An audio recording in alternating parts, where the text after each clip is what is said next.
1947 G model 6-cylinder flathead Ford.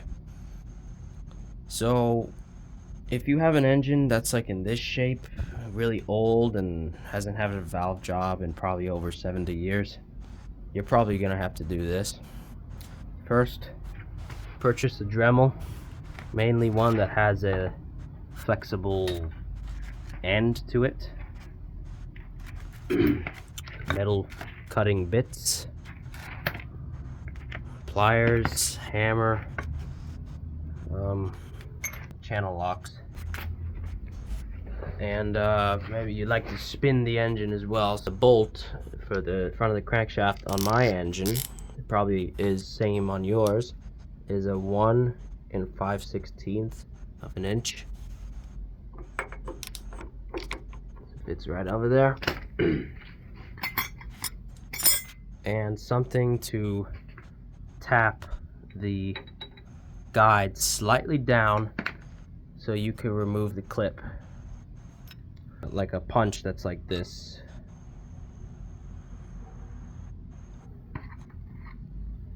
So what I'm doing to remove these valves properly without damaging the valve seats, I'm taking the Dremel, turning it on of course.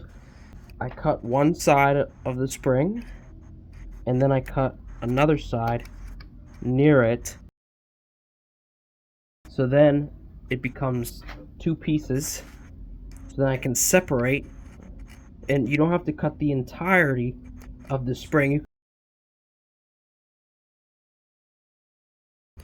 So then you cut like over here, and then like you cut over here, and then it becomes two pieces. So then you get pliers and you grab those pieces, take them out. The gap that you left cutting the smaller piece is large enough to actually pass through the width of the valve itself. So once you get part of the spring out, you can then pull back the spring, what's left of it, and then with the pliers pull out the keeper, the spring keeper.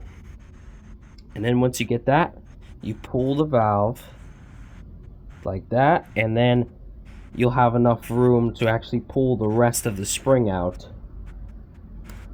So you can see right here, see I have these, see I leave big parts of spring like this because you don't have to cut the rest of the spring. Small little pieces like this will come out, and as you can see what I was talking about right here, it'll be like this. Then you can take them out with the pliers, then you have enough room to do the stuff you need to do. Once you remove the valve spring, once you have the valve pushed, you would then take the Dremel, same bit, same everything, and then fit it in there at an angle. Be very careful not to cut the lifter. If you're saving the guides, then be very careful not to cut that as well. So you can see the way I cut this valve. You cut a slit at an angle at the valve. See that? And then you don't have to cut the entirety. You don't have to cut the entire way of the valve.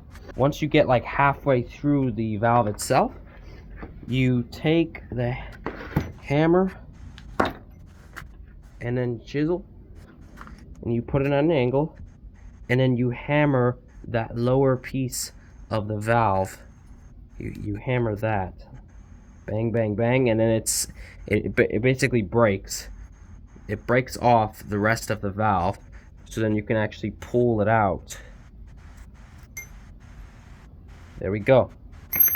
Well, if you're gonna do a valve job, you are gonna replace the valves, you are gonna replace the springs, and you should replace the guides, and honestly lifters, if you want to do a proper valve job.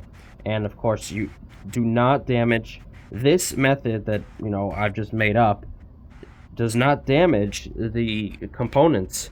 It doesn't damage the lifters, the guides, And of course, specifically the valve seat.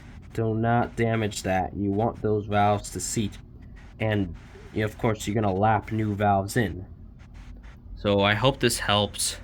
Again, this is from my 1947 Ford Deluxe. This is a G-type engine. This probably works on a H or M-type engine. I'll also put in the description a way to actually get the lifters out. A good way. Someone was doing it on a 40s Willys Jeep. Very similar. I'm sure you can do it on this engine.